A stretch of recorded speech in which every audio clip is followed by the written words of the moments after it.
Vamos a leer Romanos 14, versículos del 1 al 9. Y de ahí entonces vamos a retomar de donde quedamos. Romanos 14, versos del 1 al 9. Recibid al débil en la fe, pero no para contender sobre opiniones. Porque uno cree que se ha de comer de todo, otro, que es débil, come legumbres. El que come, no menosprecie al que no come, y el que no come, no juzgue al que come, porque Dios le ha recibido. ¿Tú quién eres que juzgas al criado ajeno? Para su propio Señor está en pie o cae, pero estará firme, porque poderoso es el Señor para hacerle estar firme. Uno hace diferencia entre día y día, otro juzga iguales todos los días. Cada uno esté plenamente convencido en su propia mente. El que hace caso del día, lo hace para el Señor, y el que no hace caso del día, para el Señor no lo hace. El que come, para el Señor come, porque da gracias a Dios, y el que no come, para el Señor no come, y da gracias a Dios. Porque ninguno de nosotros vive para sí, y ninguno muere para sí. Pues si vivimos, para el Señor vivimos, y si morimos, para el Señor morimos. Así pues, sea que vivamos o que muramos, del Señor somos. Porque Cristo para esto murió y resucitó, y volvió a vivir, para ser Señor así de los muertos como de los que viven. La semana anterior iniciamos a ver este pasaje, y estuvimos particularmente hablando en los versos del 1 al 4. Lo que estuvimos viendo es que Pablo aquí trata el tema de la unidad en la iglesia.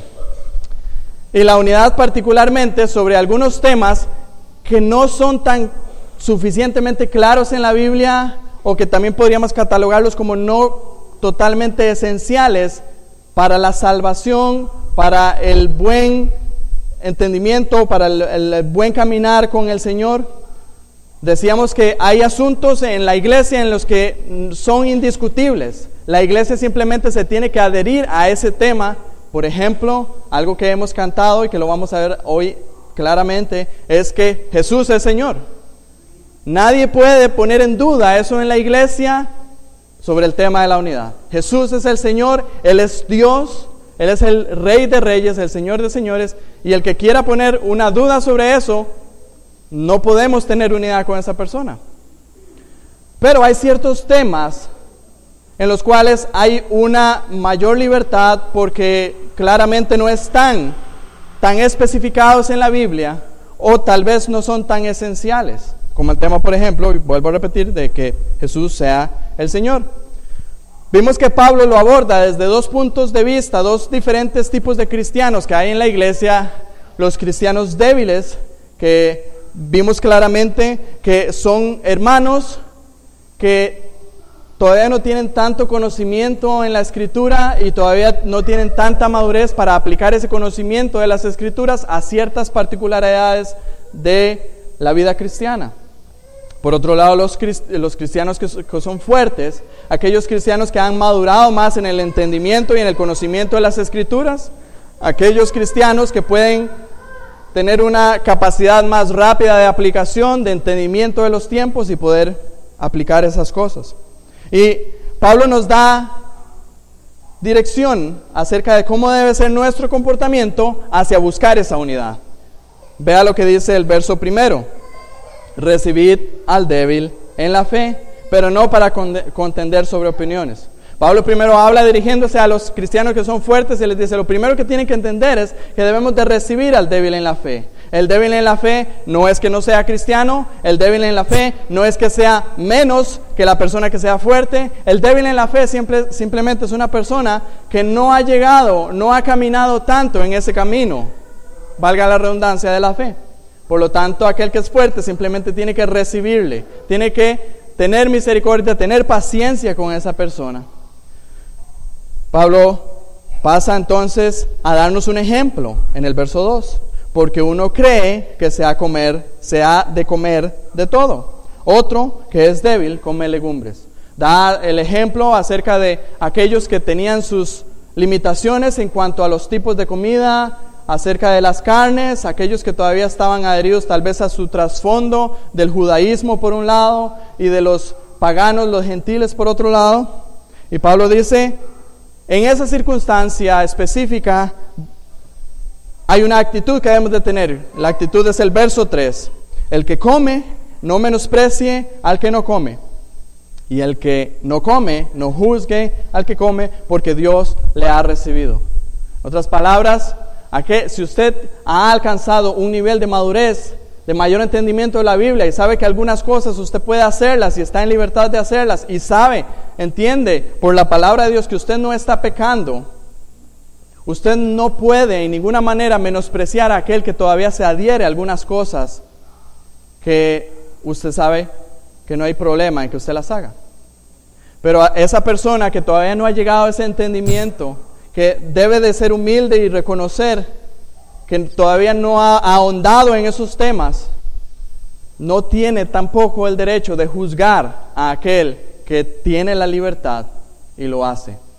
Y quiero hacer una aclaración, porque en estos temas podría darse para torcerse lo que uno está diciendo. Aquí estamos hablando en asuntos en los cuales la Biblia no emite un mandato claro o una prohibición clara. Hay asuntos en los que la Biblia advierte específicamente, por ejemplo, por darles un ejemplo bastante claro, no matarás.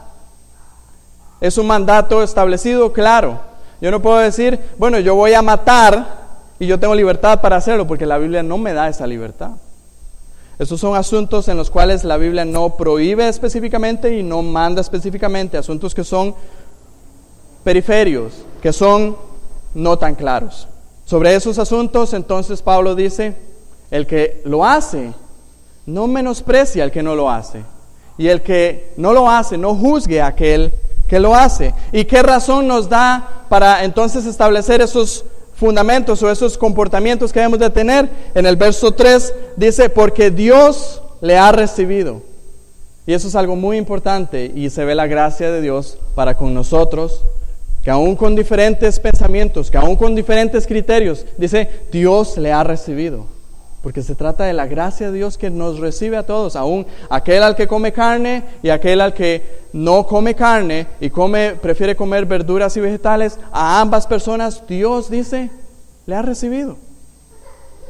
Y ni una es mayor que otra, ni una es mejor que otra. Y no solamente da esa razón, sino el verso 3 también, el verso 4, dice, ¿tú quién eres que juzgas al criado ajeno? Para su propio Señor está en pie o cae. Aquí es algo muy importante. Si usted es un cristiano que ha llegado a alcanzar madurez, usted no puede menospreciar, a la otra persona, porque esa persona no está debajo de usted. Usted no es superior a esa persona. Esa persona sirve a su Señor y esa persona tiene que rendir cuentas a Dios. Si esa persona está firme o si esa persona cae, le tiene que rendir cuentas a Dios. Y por eso es que también se nos dice algo que es aún más maravilloso. Que Dios, el mismo Señor, dice el verso 4, va a hacer que esa persona esté firme. Y esa persona va a estar firme porque no se trata de la persona si es débil o es fuerte. Se trata de Dios, que es poderoso, dice el verso 4, para hacerle estar firme. Dios se garantizará, el Señor se garantizará de cualquier persona, sea débil en este momento o sea fuerte, va a llegar hasta la meta. Si está en Cristo, lo va a hacer, porque el mismo Señor Jesucristo va a encargarse de perfeccionar esa obra hasta el día de su venida. Ahora, entramos y quedamos ahí y llegamos al verso 5. En el verso 5, Pablo nos introduce con otro ejemplo. Ya nos dio el ejemplo de la comida y la bebida. Ahora Pablo nos introduce a otro ejemplo para aplicar algunos principios que debemos de tener en cuenta, que debemos de comportarnos de esa manera y de esa manera obtener la unidad en la iglesia en estas circunstancias periferias o secundarias. Encontramos el ejemplo en el verso 5 y vamos a ver tres principios de versos del 5 al 9. Primero dice el verso 5, uno hace diferencia entre día y día, otro juzga iguales todos los días. Este es el ejemplo que Pablo nos introduce. Ya nos habló de la comida. Ahora viene el tema de los días. Recuerden que yo les dije que habían también dos clases de cristianos en Roma en ese tiempo, a los cuales Pablo está dirigiendo esta carta. Eran los cristianos que se habían convertido del judaísmo y los cristianos que se habían convertido de religiones paganas. En ambas religiones, en el judaísmo y en las religiones paganas, veían ciertos tipos de días que los establecían y que los observaban. Por ejemplo, en el tema de los judíos, había toda una clase de días, dentro de esos está el día de reposo, que eran observancias que el pueblo judío tenía que tener. Y también el pueblo pagano tenía ciertos días de festividades, de borracheras, de diferentes fiestas que hacían los paganos. Entonces los judíos, cuando venían y se convertían a la fe, había un choque de pensamientos, un choque, bueno, estos asuntos, ¿todavía tengo que observarlos o estoy libre para dejar de observarlos? Y los paganos que se habían convertido decían, estas festividades son paganas, me hacen pecar, yo necesito alejarme de ellas, ojalá desaparecerme en ese día de esa festividad. Entonces aquí Pablo nos presenta esta situación, dice, uno hace diferencia entre día y día, o sea, uno ve el día, tengo que observarlo porque eso lo establece el judaísmo y tengo que aún persistir en ese día. Los paganos por otro lado decían, uy, es que ese día viene, me da temor, voy a pecar. Pero habían otros hermanos dentro de la misma iglesia, los hermanos fuertes, que dice que veían, juzgaban todos los días por igual. Viene el día de esa festividad, es cualquier otro día. El Señor me ha hecho libre de ese día. Entonces tenemos aquí el cristiano fuerte y el cristiano débil. ¿Y cuál es la actitud que entonces Pablo nos dice que debemos de tener ante una situación como esta? El verso 5 continúa diciendo, cada uno esté plenamente convencido en su propia mente. Y aquí vemos el primer principio que debemos de tener nosotros para mantener la unidad en medio de la iglesia sobre asuntos que son secundarios, y es la convicción. Cada uno de nosotros, en asuntos que son periféricos, en asuntos que son secundarios, debemos de tener una convicción. En otras palabras, nosotros no debemos de estar creyendo algo solamente porque mi papá lo creía. Eso es muy interesante. Cuando algunas veces se les pregunta a algunas personas, ¿por qué usted hace eso? Bueno, es porque mi papá siempre lo ha hecho así, pero no tiene una convicción de que lo hace. O es porque así lo dicen los pastores que es así. Y tampoco podemos sujetarnos al 100% a lo que los pastores digan, porque déjeme decirle algo que no es tan secreto, es bastante claro. Los pastores se equivocan en gran manera y pecan en gran manera. Y tienen convicciones que tal vez pueden ser erróneas. Entonces lo que Pablo está diciendo aquí es que cada uno debe de tener convicciones. Ahora, la Biblia nos aclara en este asunto específico de los días. Quiero llevarles a Gálatas capítulo 4, versos 8 al 10, de que en esto de los días, Pablo cataloga esto de guardar los días, de observar los días como algo de los débiles rudimentos de la fe. En otras palabras, aquel que todavía se adhiere a los días es una persona que es débil, que aún se adhiere a cosas que son débiles. Vea lo que dice Gálatas capítulo 4, versos de 8 a 10. Ciertamente en otro tiempo, no conociendo a Dios, servíais a lo que por naturaleza no son dioses, mas ahora conociendo a Dios, o más bien siendo conocido por Dios, vean la pregunta que les hace Pablo a los Gálatas, ¿cómo es que os volvéis de nuevo a los débiles y pobres rudimentos a los cuales os queréis volver a esclavizar? Guardáis los días, los meses, los tiempos y los años. La Biblia nos muestra claramente que este tema de guardar los días es un tema para personas que son aún débiles a la fe, que se adhieren a esos temas. Y también Colosenses capítulo 2 nos dice, Pablo le dice a los colosenses que nadie nos debe de juzgar en cuanto a comida o en cuanto a bebida, en cuanto a días de fiesta, luna nueva o días de reposo. Pero Pablo nos dice una cosa, aún así, aunque hayan personas que sean débiles y se adhieran a estos pobres rudimentos débiles de la fe, y aunque haya personas que ya hayan madurado en este asunto, hay algo que debemos de tener bien claro. Cada uno debe de estar seguro en su propia mente. La palabra plenamente convencido es muy interesante porque es una sola palabra en el original griego. Lo que significa es que cada uno debe estar plenamente seguro, plenamente convencido. O sea, que la decisión que usted toma, no la toma porque la tomó alguien más, o no la toma porque simplemente es un mero ritual, sino porque usted tiene el convencimiento, la claridad de que está haciendo lo que su conciencia le está dictando. Y aquí es algo muy importante, que significa el tema de estar plenamente seguro. Significa que nosotros obedecemos a nuestra conciencia. Dios le ha dado al ser humano la conciencia, que es, por así decirlo, una alarma que indica cuando las cosas están mal y cuando las cosas no están bien. La otra vez yo daba un ejemplo, y creo que es un ejemplo bastante claro. Los carros todos tienen lo que se llama dash, y que da indicaciones de cuando hay algún error, cuando hay algún problema en el motor, cuando está falto de gasolina, cuando hay algún error, ese panel da. Esa es la conciencia para el ser humano. Cuando hay algo que estamos haciendo en contra de nuestras convicciones, la conciencia enciende la luz. Vea lo que dice John MacArthur con respecto a ese tema específico de estar convencidos. Voy a leerles. En cuestiones que no sean objeto de mandatos o prohibiciones específicas de las Escrituras, siempre es incorrecto ir en contra de la conciencia, porque nuestra conciencia representa lo que en realidad creemos que es correcto. Por lo tanto, ir en contra de nuestra conciencia es hacer lo que creemos que es erróneo. Y a pesar de que un acto o práctica en sí mismo no sea pecaminoso, es tratado como pecaminoso por aquellos que están convencidos en sus propias mentes de que es erróneo, razón por la cual produce culpa. En otras palabras, usted es una persona que ha determinado, según su entendimiento de la palabra de Dios, que usted debe de guardar cierto día en específico. Por ejemplo, el día de reposo. Si usted ha llegado a esa determinación, llegue a esa determinación, manténgase firme y no peque contra su conciencia.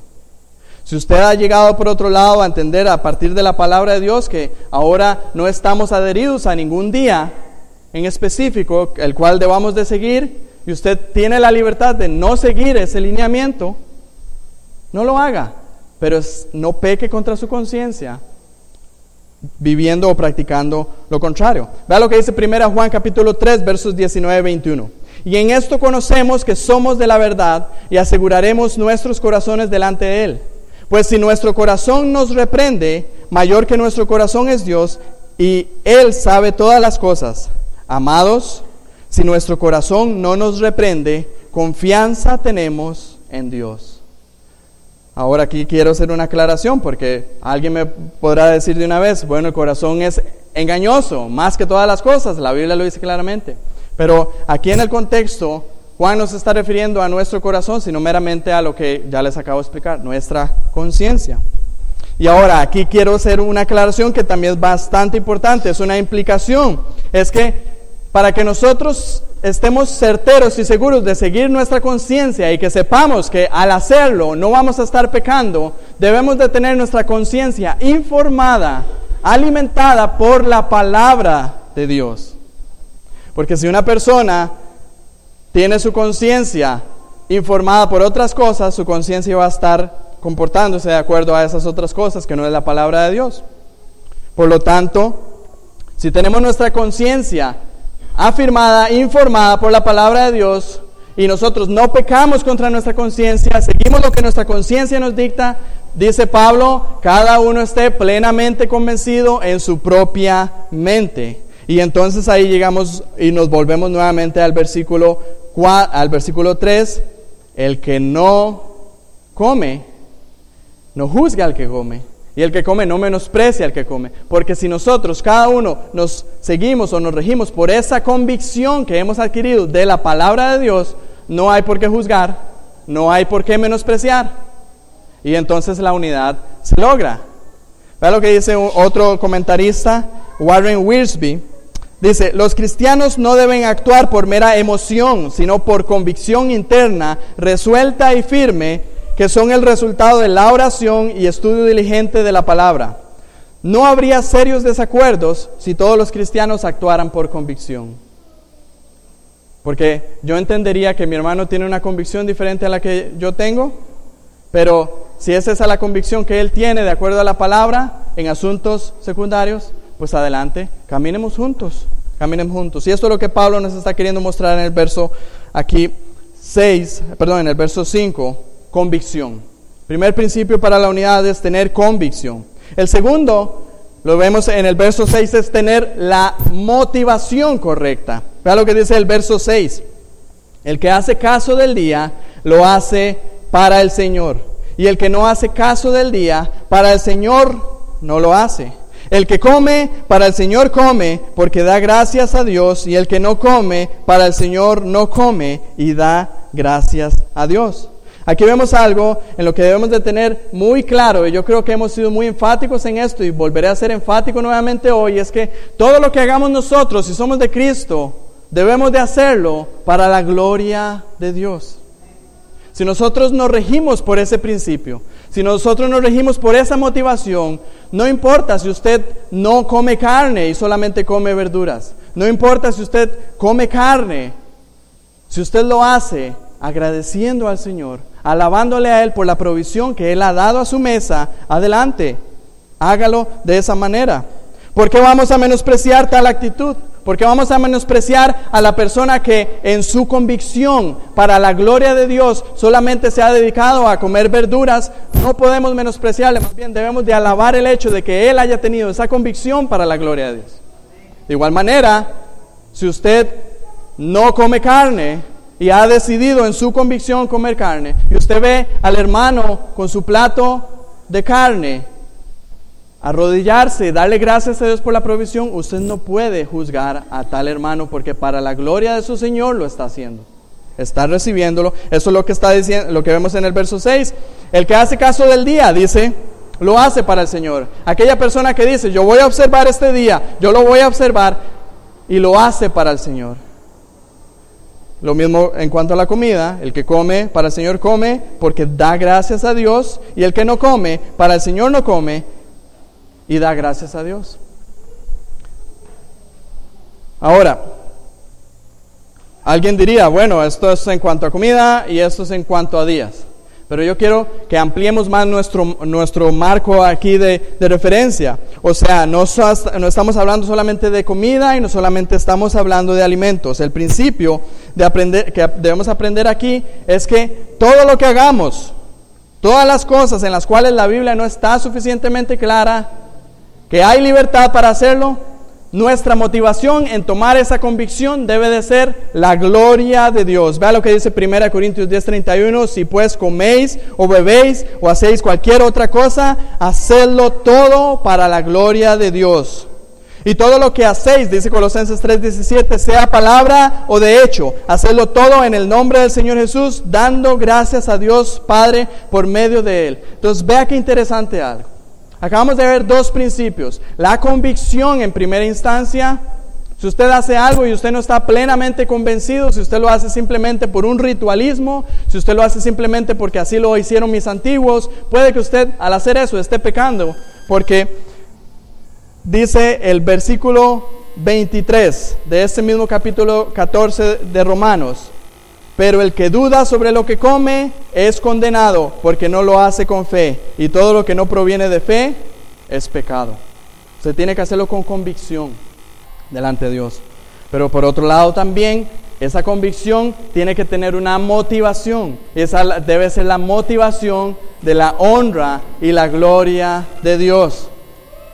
Puede que usted esté haciendo algo y usted tiene esa convicción, pero puede que usted lo esté haciendo para usted nada más, y no lo esté haciendo para la gloria de Dios. Para la gloria de Dios hemos de hacerlo.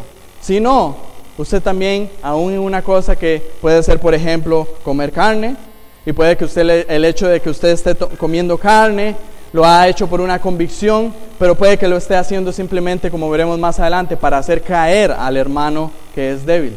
Y eso también es pecado, y no es para la gloria de Dios. De tal manera que debemos de tener, primero que nada, una convicción, y debemos de tener también una correcta motivación. Y quiero reforzar este último punto con 1 Pedro capítulo 4 y versículo 11. Si alguno habla, hable conforme a las palabras de Dios. Si alguno ministra, ministre conforme al poder que Dios da, para que en todo sea Dios glorificado por Jesucristo, a quien pertenecen la gloria y el imperio por los siglos de los siglos. Amén. Y esos son dos principios: convicción, motivación. Y vamos al tercero, y aquí es donde tal vez nos vamos a quedar un poco más, porque creo que este tercer principio nos lleva a estos dos que estamos anteriormente, y es el principio de la sumisión. Debemos de hacer las cosas sometidos al Señor. El verso 7: porque ninguno de nosotros vive para sí, y ninguno de nosotros muere para sí. En otras palabras, Pablo dice: nosotros no somos nuestros propios jefes. Nosotros no somos independientes. Nosotros no somos nuestros propios dueños. Aquí Pablo lo que hace es que primero lo presenta de una manera negativa y luego lo presenta de una manera positiva. En el verso 7 vemos la manera negativa: porque ninguno de nosotros vive para sí y ninguno de nosotros muere para sí. Ahora, aquí Pablo se está dirigiendo directamente a los cristianos. Pablo está hablando a los cristianos y le está diciendo: ninguno que haya llegado a los pies de Cristo vive para sí mismo. Nadie que haya sido adquirido por la sangre del Cordero ahora es su propio dueño, su propio jefe. Nadie es independiente si ha venido a los pies de Cristo. Pero yo quiero abrir un pequeño paréntesis porque me pareció muy importante hacerlo en este sentido, que esto también es cierto para las personas que aún no han creído en Cristo. Satanás les ha hecho creer que esas personas pueden vivir para sí, que ellas viven para sí, y ellas tienen esa motivación. De hecho, Efesios capítulo 2 y verso 3 dice que todos nosotros vivimos en otro tiempo en los deseos de nuestra carne, haciendo la voluntad de la carne y de los pensamientos, y éramos por naturaleza hijos de ira, lo mismo que los demás. Pero lo cierto es que los incrédulos, aquella persona que no ha entregado su vida a Cristo, al fin de cuentas, tampoco está viviendo para sí mismo. Está viviendo para otro porque es esclavo del pecado. Es esclavo de Satanás. Acompáñame por favor unas páginas atrás en Romanos, a Romanos capítulo 6 y versículos del 15 al 21.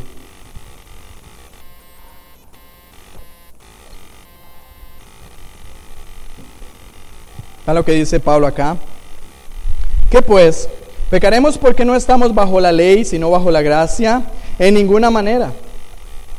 ¿No sabéis que si os sometéis a alguien como esclavos para obedecerle, sois esclavos de aquel a quien obedecéis, sea del pecado para muerte, o sea de la obediencia para injusticia? Para justicia, perdón, pero gracias a Dios, que aunque erais esclavos del pecado, note esa frase, erais esclavos del pecado, habéis obedecido de corazón a aquella forma de doctrina a la cual fuisteis entregados, y libertados del pecado, vinisteis a ser siervos de la justicia. Continuemos. Hablo como humano por vuestra humana debilidad, que así como para iniquidad presentasteis vuestros miembros para servir a la inmundicia y a la iniquidad, así ahora para santificación presentéis vuestros miembros para servir a la injusticia. Porque cuando erais esclavos del pecado, erais libres acerca de la justicia. Pero ¿qué fruto teníais de aquellas cosas de las cuales ahora os avergonzáis? Porque el fin de ellas es muerte. Qué interesante lo que está Pablo aquí. Está Pablo diciendo que nadie es libre en sí mismo, nadie vive para sí. Aquella persona que está sin Cristo, aquella persona que aún no ha entregado su vida a Cristo, cree que está viviendo para sí, y esa es la motivación de su corazón, pero realmente usted está brindando sus fuerzas, usted está brindando su tiempo, su esfuerzo, su economía únicamente al reino de las tinieblas. Y al final de los tiempos, como acabamos de ver aquí, eso va a resultar en muerte y muerte para usted. Usted está comprando para usted mismo la condenación en dedicar su vida al infierno. Y eso si usted no la ha dedicado al Señor. Pero si usted la ha dedicado al Señor, si usted ha dedicado su vida al Señor, si usted se ha arrepentido de sus pecados y ha puesto su fe en el Señor, Pablo dice aquí que usted tampoco vive para usted mismo. Y eso es lo que Pablo está diciendo. Entonces aquí cierro ese paréntesis y Pablo está hablando a los cristianos, está diciendo, usted Si está en Cristo, usted no vive para usted mismo. Y de hecho, eso es lo que nos dice el verso siguiente, de donde quedamos nosotros en la lectura de Romanos 6, el verso 22 dice: mas ahora que habéis sido libertados del pecado y hechos siervos de Dios, fuisteis libertados y ahora pasasteis a ser siervos de Dios, dice, y tenéis por vuestro fruto la santificación y como fin la vida eterna. Colosenses capítulo 1, versículo 13 nos dice que Cristo nos ha librado de la potestad de las tinieblas y nos ha trasladado al reino de su amado Hijo. Ahora entonces, dice Pablo, ya usted no se pertenece a usted mismo. Usted no es suyo. Usted no vive para usted mismo. Verso 8 nos aclara entonces, usted dirá, bueno, si yo no vivo para mí mismo, entonces ¿para quién estoy viviendo? Si usted es de Cristo, el verso 8 nos aclara, pues si vivimos, para el Señor vivimos, y si morimos, para el Señor morimos. Pablo lo dijo claramente en Gálatas 2:20, como antes lo expresaba Jaime, y él dijo, con Cristo estoy juntamente crucificado, y ya no vivo yo, mas vive Cristo en mí, y la vida que ahora vivo en la carne, la vivo en la fe del Hijo de Dios, el cual me amó y se entregó a sí mismo por mí. Ya ahora no es más Daniel Montero. Ya Daniel Montero no vive para sus propios placeres, no vive para sus propios deleites. Ahora mi vida es una vida que le pertenece al Señor. Y todo lo que yo haga, yo debo de hacerlo sometido a un dueño, a un amo. Por eso la palabra que aquí aparece en el verso 8, pues si vivimos, para el Señor vivimos. Esa palabra en el griego es una palabra bastante clara y fuerte. En griego es kurios, que significa amo, dueño. La imagen que se está representando aquí es que nosotros somos esclavos de este déspota que es el Señor. Por supuesto, es un déspota benevolente, es un déspota amoroso, es un déspota lleno de gracia. Ahora usted mira, ¿qué significa vivir para el Señor? ¿Qué significa eso? Si vivimos para el Señor, vivimos. Significa que debemos o hemos entregado totalmente nuestra vida. Es una entrega total, sin reservas. Significa por un lado que nuestro cuerpo ahora no es nuestro cuerpo, sino que nuestro cuerpo le pertenece al Señor. Pablo lo dijo a los Corintios, ¿o ignoráis que vuestro cuerpo es templo del Espíritu Santo, el cual está en vosotros, el cual tenéis de Dios y que no sois vuestros? Entienda ahora entonces que la forma en la que nosotros vamos a utilizar nuestro cuerpo, debemos de utilizarla para el servicio y la gloria de Dios. En nuestra vestimenta, en nuestra forma de caminar inclusive, en lo que nosotros vayamos a utilizar nuestro cuerpo. Y no solamente nuestro cuerpo, sino que el verso 20 de ese mismo pasaje dice que también nuestro espíritu le pertenece al Señor. Vivir para el Señor significa también que toda nuestra mirada, nuestros objetivos, nuestras metas deben de estar dirigidas hacia el reino de los cielos. Colosenses capítulo 3, versículos 1 al 3 dice, si pues habéis resucitado con Cristo, buscad las cosas de arriba donde está Cristo sentado a la diestra de Dios. Poned la mira en las cosas de arriba, no en las de la tierra, porque habéis muerto y vuestra vida está escondida con Cristo en Dios. ¿Es usted de Cristo en esta mañana? Si usted es de Cristo, usted tiene que vivir para Cristo, no para usted, no para nadie más, no para el mundo, no para mis amigos, no para los que me están presionando para que viva de una manera o que viva de otra. Usted tiene que vivir para Cristo, si realmente usted se ha entregado a Cristo. Usted tiene que vivir sometido al Señor. Todas nuestras metas, todo nuestro tiempo, todo nuestro dinero. Pablo lo dijo, si vivimos, para el Señor vivimos. Entonces, si vivimos de esa manera, sometidos al Señor, y las decisiones que tomamos, las convicciones que tomamos, con la motivación correcta para el Señor, porque alguien ha de menospreciarnos en ese sentido. O porque alguien ha de juzgarnos en ese sentido. Ahora, yo quiero reforzar también algo que es importante que muchas veces podríamos dejar de lado. El verso 8 dice, pues si vivimos, para el Señor vivimos. Pero también dice, y si morimos, para el Señor morimos. En otras palabras, nuestra muerte tiene que glorificar a Dios. Yo no sé cómo voy a morir yo, pero yo sé que mi muerte debe de ser una muerte tal que glorifique a Dios. Por ejemplo, si yo el día de mañana tomara la decisión de suicidarme, esa no es una muerte que glorifica a Dios. No estoy tomando una decisión correcta. O si yo el día de mañana me suicido no de manera voluntaria, les doy un ejemplo, manejo de manera imprudente y termino muriendo, eso es un suicidio de manera involuntaria. O si yo tomo ciertas decisiones que me van a llevar a la muerte, por ejemplo, beber alcohol, fumar, todos esos tipos de cosas que sabemos que biológicamente está establecido que llevan a la muerte. De tal manera que si usted realmente ha entregado su vida a Cristo, usted tiene que entregarle todo, su vida y también su muerte. Ahora usted me dirá, ¿de qué manera puedo glorificar a Dios en mi muerte? Yo no sé cómo voy a morir, pero yo quiero mostrarle dos ejemplos de personas que aunque no sabían en ese momento cómo iban a morir, claramente estaba establecido que murieron para la gloria de Dios. Vayamos un momento a Juan capítulo 21, por favor. Juan capítulo 21. Vamos a leer versos del 18 al 19 y nada más les comento rápidamente el contexto. Aquí está el Señor Jesús resucitado y está con sus discípulos y Él se encuentra con Pedro y es cuando le hace tres veces la famosa pregunta: Pedro, ¿me amas?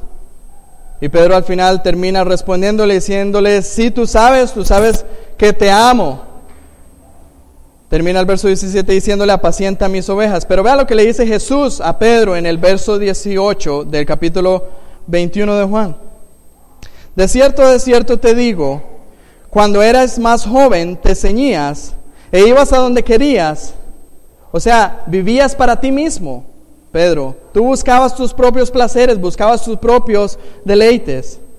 Pero dice ahora: mas cuando ya seas viejo, extenderás tus manos y te ceñirá otro y te llevará a donde no quieras. O sea, vas a vivir para otro. Y dice el verso 19, esto dijo, dando a entender con qué muerte había de glorificar a Dios. Y dicho esto, añadió, sígueme. Jesús estaba profetizando la muerte de Pedro. La historia nos dice que Pedro murió con las manos abiertas. Obviamente en ese tiempo le ciñó otra persona, crucificado, cabeza hacia abajo. Eso nos dice la historia. Y en esa muerte glorificó a Dios. Porque ¿por qué le crucificaron? Por servir a su Señor. Lo mismo encontramos en Hechos capítulo 21. Aquí estamos hablando del que nos escribió esta majestuosa carta que estamos analizando, Pablo. Hechos capítulo 21, versículos 10 al 13. Aquí está Pablo previo a realizar un viaje a Jerusalén. Y en este pasaje llegó un profeta llamado Ágabo y profetizó que Pablo iba a ser azotado por causa de ir a predicar el Evangelio. Y en el verso 10 vemos esta historia, dice: y permaneciendo nosotros allí algunos días, descendiendo de Judea, un profeta llamado Ágabo, quien viniendo a vernos, tomó el cinto de Pablo, y atándose los pies y las manos, dijo: esto dice el Espíritu Santo, así atarán los judíos en Jerusalén al varón de quien es este cinto, y le entregarán en manos de los gentiles.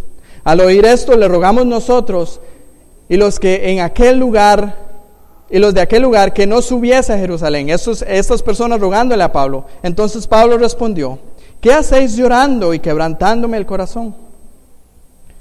Porque yo estoy dispuesto no solamente a ser atado, mas aún a morir en Jerusalén por el nombre del Señor Jesús.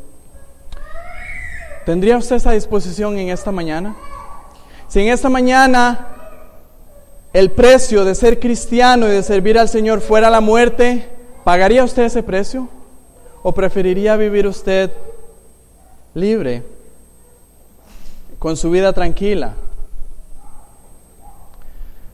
Debemos de tener esa disposición. Porque Pablo dice en el verso 8 de Romanos 14, pues si vivimos, para el Señor vivimos, y si morimos, para el Señor también hemos de morir. Si tenemos esa actitud, si todos acá en este lugar tuviéramos esa actitud, la unidad de la iglesia es algo de lo cual no tendríamos que preocuparnos por ello. Porque todos entenderíamos que nuestras convicciones, nuestras motivaciones y nuestra sumisión están correctas. Y la unidad, vuelvo a repetir, sería clara. La vida correcta, hermanos, es de someternos al Señor. Pablo lo reitera ahí mismo en el verso 8, así pues, sea que vivamos o que muramos, del Señor somos. Pertenecemos al Señor. Ahora se dirá, ¿por qué? ¿Por qué es así? Y lo maravilloso es que en el verso 9 llegamos a algo que debemos de tener bien en claro y que hoy cantamos. Y es que, ¿por qué nosotros no somos nuestros? ¿Por qué si de veras vinimos a Cristo, ahora somos de Él y tenemos que dedicar nuestra vida a Él? Porque Él hizo un acto que nos lleva a esa conclusión. Verso 9. Porque Cristo para esto murió y resucitó y volvió a vivir, para ser Señor así de los muertos como de los que viven. Primero que nada dice que Cristo murió. Y al morir Cristo, Él pagó una deuda que nosotros nunca íbamos a pagar. La deuda la cual logró que aquel que cree en Cristo no se pierda, sino que tenga vida eterna. Y entonces, de esa manera, Cristo murió y pagó esa deuda. Vea lo que dice 1 Pedro 1:18. Sabiendo que fuisteis rescatados de vuestra manera de vivir, la cual recibisteis de vuestros padres, no con cosas corruptibles, como oro o plata, sino con la sangre preciosa de Cristo. Pero no solo Cristo pagó ese precio al morir, sino que también resucitó. Y dice aquí, resucitó y volvió a vivir. Con esto, Él obtuvo una victoria que nosotros nunca hubiéramos podido lograr. Obtuvo la victoria para darnos a nosotros la vida eterna, para darnos a nosotros vida en su presencia. Vea lo que dice 2 Corintios 5, 14 y 15. Porque el amor de Cristo nos constriñe, pensando en esto, que si uno murió por todos, luego todos murieron. Y por todos murió, para que los que viven ya no vivan para sí, sino para aquel que murió y resucitó por ellos. En resumen, la entrega de Cristo en la cruz, su resurrección, le dio al Señor, le dio a Jesús la potestad de ser hecho Señor sobre los vivos y Señor sobre los muertos. Y eso es lo que Pablo está diciéndonos aquí, porque Cristo para esto murió y resucitó y volvió a vivir para ser Señor. Usted dirá, pero ¿por qué entonces tenemos que tratar a Jesús como un déspota, como ese Señor, como ese amo, como nuestro dueño? ¿Por qué tenemos que hacerlo? Porque Él nos compró. Éramos esclavos del pecado, íbamos directos a la condenación, y Él en su misericordia y en su gracia pagó el precio de su Hijo Jesucristo, para que nosotros pudiéramos ser libres, y no mereciendo absolutamente nada, nos trajo al reino de la luz y nos promete vida eterna. ¿Qué más podemos hacer sino solamente entregar nuestra vida en adoración a Él? Una entrega completa, ya sea para vida o ya sea para muerte. No importa nada más, soy libre, soy salvo. No voy a tener la ira eterna de Dios sobre mí. Él me ha salvado. Cristo murió y resucitó y volvió a vivir. Y eso le da potestad a Él para ser el Señor sobre todos. Eso es lo que cantábamos antes, ¿no? Y lo que dice Filipenses capítulo 2, versículos 5 al 11. Y quiero que me acompañen. Aunque lo sepamos de memoria, debemos de recordar estas palabras una y otra vez para entender que no somos nuestros, que somos de uno que es el Señor. Filipenses 2, del 5 al 11.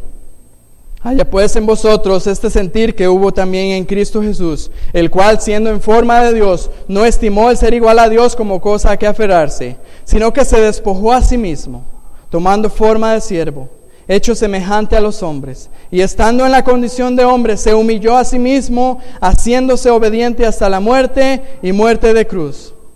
Por lo cual Dios también le exaltó hasta lo sumo, y le dio un nombre que es sobre todo nombre, para que en el nombre de Jesús se doble toda rodilla de los que están en los cielos y en la tierra y debajo de la tierra, y toda lengua confiese que Jesucristo es el Señor, para gloria de Dios Padre. Voy a ponerlo de esta manera. Jesucristo es el Señor. Créalo usted o no lo crea. Se esté sometiendo a Él o no se esté sometiendo a Él. La Biblia dice que un día toda rodilla se va a doblar y toda lengua le va a confesar que Él es el Señor. Ahora, usted tiene en estos momentos la oportunidad para decidir si se somete a Él como Señor en buenos términos o se somete a Él como Señor en malos términos. Porque las personas que no le reconozcan a Él como Señor en esta vida, cuando llegue el momento de estar delante del Señor, van a reconocer, van a doblar su rodilla, van a confesarle Señor, pero para condenación eterna en el infierno. Así dice entonces, de los vivos como de los muertos. Entonces, hermanos, lo que debemos de hacer nosotros es de someternos al Señor en todo. Tener la motivación correcta en todo. Y tener convicciones en todo. Si nosotros, cristianos, nos comportamos de esa manera, la unidad de la iglesia va a ser una realidad. Si nosotros vivimos de esa manera y somos fuertes, entenderemos que mi hermano que es débil, aunque tal vez es débil, le falta comprensión, le falta madurez. Si entendemos que él también está viviendo para su Señor, convencido, con motivación, sometido al Señor, entonces, ¿por qué he de menospreciarlo yo? O bien, si yo aún no he adquirido tanta madurez, ¿por qué he de juzgar a mi hermano? Entonces, la unidad, como les digo, en temas secundarios, controversiales o ambiguos, es posible. Es posible. ¿Qué debemos de hacer? Debemos de tener las convicciones claras, estar en paz con nuestra conciencia, procurando que esa conciencia esté informada por la palabra. Yo le pregunto, ¿está usted convencido plenamente en su mente? Debemos también tener la motivación correcta, la motivación de la gloria de Dios. Yo le pregunto, ¿todo lo que usted hace, lo hace para la gloria de Dios? ¿O lo hace para la gloria suya o la gloria de alguien más? Y por último, debemos de estar sometidos al Señor, viviendo para Él en todo. Y yo le pregunto, ¿está sometido al Señor?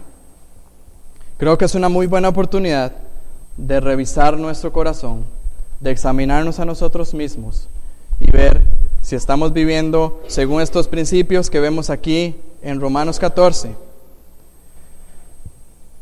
y velar por la unidad del cuerpo de Cristo. Vamos a orar. Padre, gracias por tu palabra.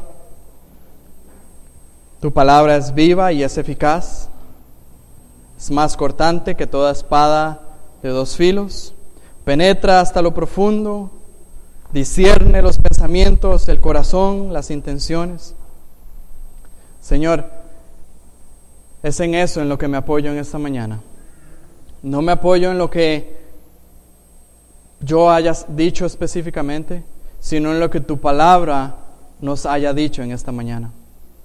Y me apoyo también en la obra que tu Espíritu Santo puede hacer en medio de nosotros. Yo sé que hay personas aquí que no se han sometido al Señor como su Señor. Y sé que hay personas acá que no están viviendo con la motivación de la gloria de tu nombre. Y sé que hay personas acá que tal vez han dudado, no tienen convicciones claras. Trae a nosotros estas actitudes, porque nosotros no las podemos lograr por nosotros mismos. Tráelas por la obra de tu Espíritu Santo en nuestros corazones, para que así la gloria sea solamente tuya. Haz tu obra en medio de nosotros y hazla por los méritos del Señor Jesús. Oramos así. Amén.